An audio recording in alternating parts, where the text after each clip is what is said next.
हमारे इस YouTube channel के सेगमेंट फास्ट न्यूज में आप तमाम का इस्तकबाल है। इस वीडियो में आप देख सकते हैं कमेंटों में बहुत ज्यादा खबरें। तो आइए शुरू करते हैं वीडियो को और देखते हैं आज की ताजा तरीन खबरें। हैदराबाद में 14 महीने का बच्चा कोरोना से मुतासिर। तेलंगाना के नीलोफर हॉस्पिटल में कोरोना का पहला केस रिपोर्ट हुआ है। नामपल्ली के आगापुरा से ताल्लुक रखने वाले 14 महीने के बच्चे को गुज़िश्ता 4-5 दिनों से शदीद बुखार था और सांस का मसला भी था। इसे वेंटिलेटर पर नीलोफर हॉस्पिटल मुंतकिल किया गया, जहां इसका इलाज जारी है। डॉक्टर्स ने शुबे की बिना पर इस बच्चे का कोविड का टेस्ट करवाया, रिपोर्ट पॉजिटिव आई। बच्चे को नीलोफर हॉस्पिटल के आइसोलेशन वार्ड में रखकर इलाज किया जा रहा है, जहाँ इसकी सेहत में बेहतरी आई, जिसके बाद वेंटिलेटर निकालकर इस वक्त ऑक्सीजन पर ही बच्चे को रखा गया है। ये बात हॉस्पिटल के डॉक्टर प्रोफेसर श्रीनिवास कल्याणी ने बताई। तेलंगाना के हनमकुंडा जिले में खौफनाक सड़क हादसा, एक ही खानदान के 4 अफराद हलाक। तेलंगाना के हनमकुंडा जिले में पेश आए एक खौफनाक सड़क हादसे में एक ही खानदान के 4 अफराद हलाक हो गए।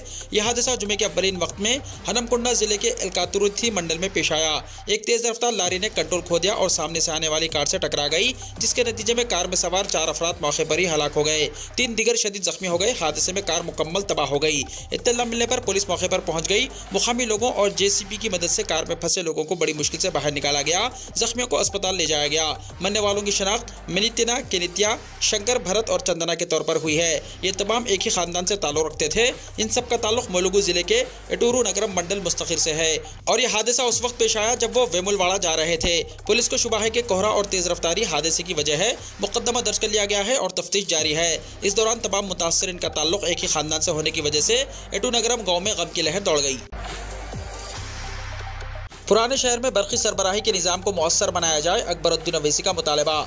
जनाब अकबरुद्दीन ओवैसी क़ायदे मजलिस मुक़न्नदा पार्टी ने तेलंगाना क़ानून साज़ असेंबली में हुकूमत से मुतालबा किया है कि वो पुराने शहर के इलाकों में बरक़ी सरबराही को मौसर बनाने के लिए नए ट्रांसफार्मर्स फराहम करें। जहाँ ज़रूरत है वहाँ हायर कैपेसिटी ट्रांसफार्मर्स नस्ब किए जाएँ। पुराने शहर के इलाकों में बरक़ी कंडक्टर्स ख़दीम हो चुके हैं, इनको तब्दील किया जाए। नए सब स्टेशन कायम किए जाएँ। फ़नी खराबियों की वजह से बरक़ी मजदूदी और बरक़ी बार बार मुनक़ता हो रही है, इसको बेहतर किया जाए। मौसम गर्मा और रमज़ान के दौरान बिला वक़्फ़े बरक़ी सरबराह की जाए। ओहदेदारों से कहा जाए कि वो पुराने शहर के अवामी नुमाइंदों का इजलास तलब करें। महकमे बरक़ी पर वाइट पेपर की पेशकशी के बाद ऐवान असेंबली में मुख्तसर मुबाहिस हुए, जिसमें हिस्सा लेते हुए जनाब अकबरुद्दीन ओवैसी ने ये मसाइल रखे। कोरोना मरीजों के लिए सरकारी दवाखानों में इंतजामात का आगाज। रियासती हुकूमत की जानिब से कोरोना वायरस के शिकार मरीजों को सरकारी दवाखानों में इलाज की सहूलतों के इक़दाम किए जाने लगे हैं। फीवर हॉस्पिटल यानी क्वारंटीन नल्लाकुंडा में इंतजामिया से कोरोना मरीजों के लिए अलहदा वार्ड्स की तैयारी करके इन वार्ड्स में ऑक्सीजन की सरबराही के इक़दाम किए जा चुके हैं। डॉक्टर्स ने अलामत का शिकार मरीजों को मशवरा दिया कि वो RT-PCR मुआयने को यकीनी बनाएं और बर वक्त इलाज पर तवज्जो मरकूज करें। महकमा सेहत को मुतहर्रिक करने के बाद फीवर हॉस्पिटल में इंतजाम के मुताल्लिक़ बताया गया है कि दवाखाने में 20 बिस्तरों को कोरोना मरीजों को दवाखाने में शरीक करने की जरूरत महसूस होने पर फराहम करने के लिए मुख्तस किया गया है। डॉक्टर के शंकर, सुपरिटेंडेंट फीवर हॉस्पिटल ने बताया कि मास्क के इस्तेमाल के जरिए कोरोना को फैलने से रोका जा सकता है, लेकिन इसके बावजूद भी अगर कोई वायरस का शिकार होता है तो इलाज के लिए इंतजाम को यकीनी बनाया जा रहा है। उन्होंने बताया कि फीवर हॉस्पिटल में 20 बिस्तरों को कोरोना मरीजों के लिए मुख्तस करने के अलावा इन्हें ऑक्सीजन की फराहमी का भी इंतजाम किया गया है। तेलंगाना हुकूमत ने पेंडिंग चालानात पर डिस्काउंट देने का किया है ऐलान। तेलंगाना हुकूमत ने गाड़ी चलाने वालों को खुशखबरी दी है। हुकूमत ने पेंडिंग चालानात पर डिस्काउंट दिया है। रियासती हुकूमत ने 2 करोड़ रुपए से ज्यादा चालान पेंडिंग होने की वजह से रियायत देने का फैसला किया। हुकूमत के फैसले पर मोटरसाइकिल सवारों ने खुशी का इजहार किया। हुकूमत ने ऐलान किया है कि वो RTC बसों और ट्रालियों पर 90%, 2 व्हीलर गाड़ियों पर 80%, ऑटोस और 4 व्हीलर पर 60% और भारी गाड़ियों पर 50% रियायत देगी। हुकूमत ने जारी महीने की 26 तारीख से 10 जनवरी तक पेंडिंग चालान की अदायगी का मौका दिया है। तेलंगाना में आंगनवाड़ी वर्कर्स ज़्यादातों पर तकर्रुरी की यकीन दहानी। रियासती वज़ीर पंचायत राज और दही तरक्याती सीता अक्का ने कहा कि रियासत में करीब 14,000 आंगनवाड़ी ओहदों पर तकर्रुरात अमल में लाए जाएंगे। आज हल्का असम्बली मुल्क में सुखी मरकज़ के अहाते में 1 करोड़ 35 लाख के मसारिफ से बाल सदन भवन के तामीराती कामों का संग बुनियाद रखने के बाद उन्होंने खिताब करते हुए ये बात कही। उन्होंने कहा कि हुकूमत रियासत भर में 4000 मैन आंगनवाड़ी को तरक्की देते हुए आंगनवाड़ी मराकज़ में तब्दीली करने का मनसूबा रखती है। उन्होंने अवाम को मशवरा दिया कि वो अपने मसाइल को हुकूमत की नज़र में लाने से पसोपेश ना हो।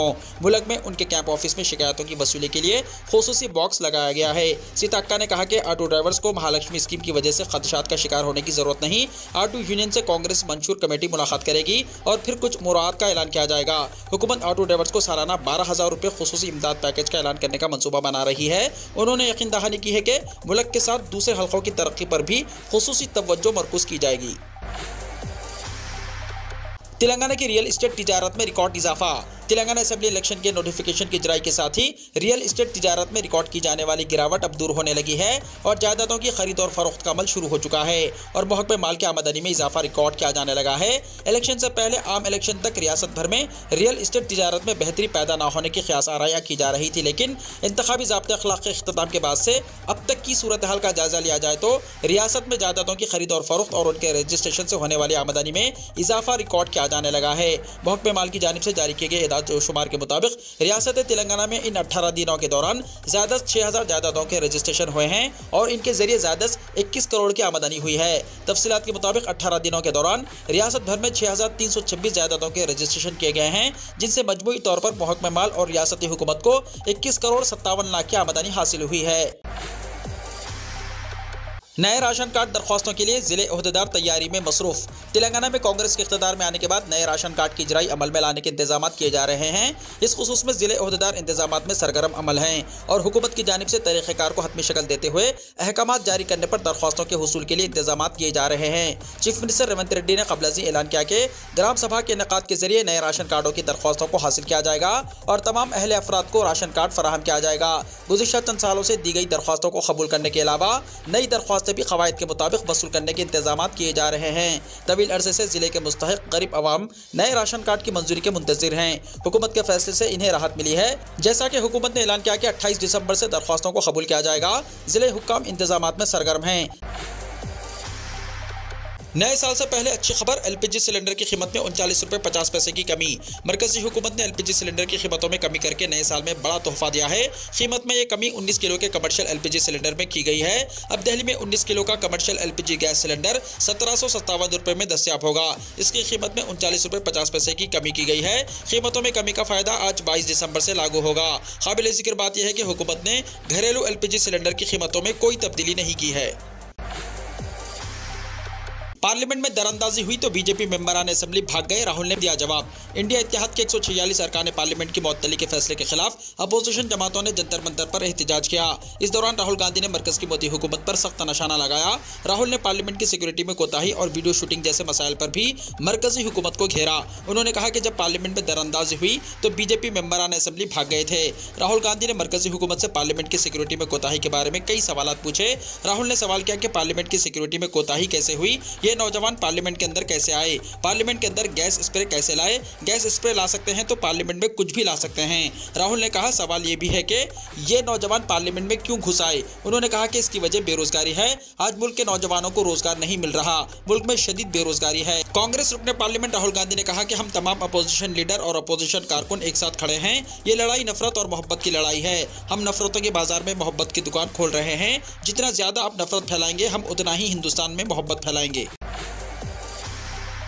उत्तर प्रदेश में कांस्टेबलों की भर्ती के लिए दाखिला इम्तिहान 11 फरवरी को।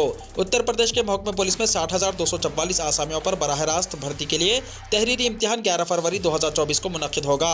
इस भर्ती इम्तिहान में 25 लाख उम्मीदवारों की शिरकत का इम्कान है। उत्तर प्रदेश पुलिस भर्ती और प्रमोशन बोर्ड ने इस सिलसिले में कार्रवाई शुरू कर दी है।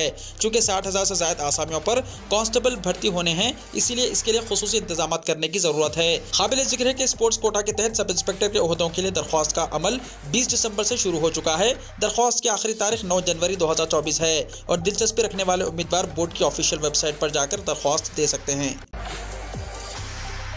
मुल्क में बढ़ रहा है कोविड इन्फेक्शन। गुज़िश्ता 24 घंटों में 640 नए मरीजों की तस्दीक। केरला में एक और मौत। केरला में कोरोना वायरस JN1 इन्फेक्शन की नई किस्म की तस्दीक हुई है। केरला में सूरत हाल संगीन होती जा रही है। जुमे की सुबह वजारत सेहत की तरफ से जारी करदा इदाद शुमार के मुताबिक गुज़िश्ता 24 घंटों में मुल्क भर में 640 नए केसेस सामने आए हैं, जिनमें से सिर्फ केरला में 265 नए कोरोना मरीज हैं। इसके अलावा केरला में भी एक मुतासिर शख्स की मौत हो गई है। मुल्क में इस वक्त कोरोना के 2997 एक्टिव केसेस हैं।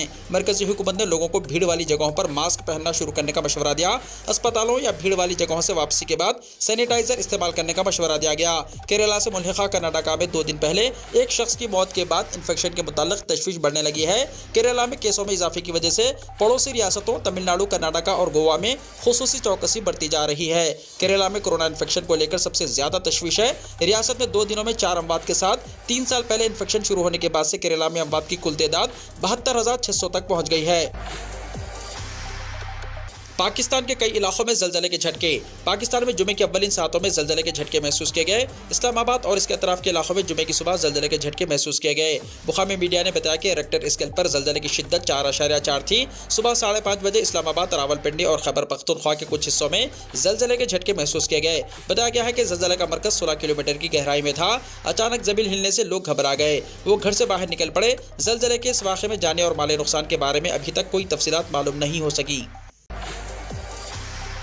मरने वाले फ़लस्तीनियों की तादाद 20,000 से ज़्यादा। महकमा सेहत ने कहा। हमास के ज़ेर इंतज़ाम गज़ा में महकमा सेहत के हुक्काम ने कहा कि इसराइल के हमलों में मरने वाले फ़लस्तीनियों की तादाद 20,000 से तजावुज़ कर गई है।